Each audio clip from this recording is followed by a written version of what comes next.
जय हिंद। स्वागत है आप सभी का रुद्रा टारगेट बैच के इस ऑफिशियल यूट्यूब चैनल पर।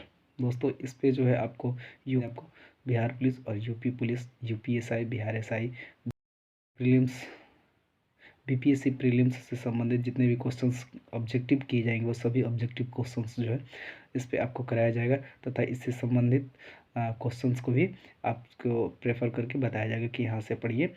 तो बताया जाए तो कुल कंप्लीट जो है बीपीएससी लेवल के पीटी तक आपकी सभी चीज़ों को यहाँ से दी जाएंगी। आज जो है डेट चार्ट आपको दिया जा रहा है, डेट चार्ट याद रखिएगा। ठीक है, देखिए सबसे पहले हम लोग स्टार्ट करते हैं 28 दिसंबर 1885 से, जिस समय कांग्रेस की स्थापना हुई थी। देखिए, कांग्रेस की स्थापना 28 दिसंबर 1885 को एलिन किए थे। ठीक है, उसके आगे चलते हैं हम लोग 1905 में आपको पता है बंगाल विभाजन हुआ था। उसके जस्ट एक साल बाद जो है यानी 1906 में मुस्लिम लीग की स्थापना हो गई थी। 1907 में देखा जाए तो कांग्रेस का जो है विभाजन हो गया था। 1907 में कांग्रेस का विभाजन हो गया। 8 में देखा जाए तो खुदीराम बोस को फांसी हो गई थी। ठीक है, 1909 में देखा जाए तो मार्ले मिंटो सुधार अधिनियम आया था। उसके बाद चलते हैं तो 1913 में गदर आंदोलन जो है हुआ था। उसके आगे देखा जाए तो 1914 में आप सभी को पता ही है प्रथम विश्व युद्ध की शुरुआत हुई थी, 1918 तक चला था। 1915 में देखा जाए तो महात्मा गांधी जो है दक्षिण अफ्रीका से भारत रिटर्न आ गए थे। ठीक है, उसके आगे चला जाए तो 1916 में लखनऊ समझौता हुआ, जिसमें जो है महात्मा गांधी पहली बार भाग लिए थे। देखा जाए यहीं पे राजकुमार शुक्ल जो है उनको मिले थे और यहीं से उन्होंने बताया था अपने 3 कटिया पद्धति यानी चंपारण सत्याग्रह के बारे में, चंपारण में नील मजदूरों के बारे में बताए थे। ठीक है, आगे चलते हैं 1917 में महात्मा गांधी चंपारण सत्याग्रह किए। ठीक है, चंपारण पहुंचे। 1918 में ही अहमदाबाद में मिल मजदूर हुआ था, मिल मजदूर आंदोलन हुआ था, महात्मा गांधी उसका नेतृत्व किए थे। उसके आगे देखा जाए तो 1918 में ही खेड़ा में भी हुआ था खेड़ा आंदोलन। उसके आगे चला जाए 1919 में एक एक्ट आया था रॉलेट एक्ट, और 1919 में ही आपके 13 अप्रैल 1919 को जालियांवाला बाग हत्याकांड हुआ था। 13 अप्रैल 1919 को पंजाब के अमृतसर के बाग में। उसके आगे देखा जाए 1920 में जो है ना ये आपका असहयोग आंदोलन शुरू की गई थी। उससे पहले एक छोटा सा और टॉपिक छूट गया, 1919 में खिलाफत आंदोलन की गई थी। उसके आगे देखा जाए तो 1922 में आपकी चौरी चौरा हत्याकांड हो गया था 5 फरवरी 1922 को।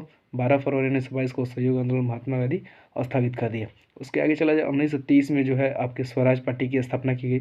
उसके बाद 1924 में जो है बेलग्राम में अधिवेशन हुआ और महात्मा गांधी जो है पहली बार बेलग्राम में ही कांग्रेस के अधिवेशन की अध्यक्षता किए थे। 1925 में देखा जाए तो काकोरी षड्यंत्र हुआ था, यानी काकोरी कांड हुआ था। ठीक है, उसके बाद चला जाए 1925 में होरी कांड। उसके बाद 1928 में साइमन कमीशन भारत आया था, जिस समय जो है साइमन गो बैक का नारा जो है दिया गया था। उसके आगे चलते हैं 1929 में लाहौर अधिवेशन हुआ और लाहौर अधिवेशन वहीं पर पूर्ण स्वराज की मांग की गई थी। 1930 चला जाए तो 1930 में जो दांडी मार्च की शुरुआत हुई थी। उसके आगे देखा जाए तो 1930 में ही सविनय अवज्ञा आंदोलन की भी शुरुआत हुई। ठीक है, शुरू की गई थी। 1931 में गांधी इरविन समझौता हुआ था। अच्छा, प्रथम गोलमेज सम्मेलन भी 1930 में ही हुआ था। द्वितीय गोलमेज सम्मेलन भी आपका जो है 1931 में हुआ। उसके बाद तृतीय गोलमेज सम्मेलन 1932 में हुआ। 1932 में ही आपके पूना पैक्ट हुए थे महात्मा गांधी और भीमराव अम्बेडकर के बीच यरवदा जेल में। ठीक है, उसके आगे चला जाए 1940 में व्यक्तिगत सत्याग्रह हुआ था। एनी बेसेंट और विनोबा भावे जो थे लीड रोल थे। उसके बाद 1942 में क्रिप्स मिशन भारत आया था। 1942 में ही भारत छोड़ो आंदोलन की शुरुआत हुई थी। उसके आगे चला जाए 1942 में ही क्रिप्स मिशन आया था। 1942 में ही भारत छोड़ो आंदोलन की शुरुआत हुई थी। 1942 में ही आपके ये आज़ाद हिंद फौज की स्थापना की गई थी। उसके बाद इसमें बेवेल योजना जो है शिमला समझौता 1942, सॉरी बेवेल योजना 1945, शिमला समझौता भी 1945। ठीक है, आगे चलते हैं 1946 में नौसेना विद्रोह हुआ था। 1947 में कैबिनेट मिशन जो है भारत आया था। उसके बाद 19 में एगो माउंट बेटन योजना आया, जिससे जो है भारत को आज़ादी मिली। आगे जो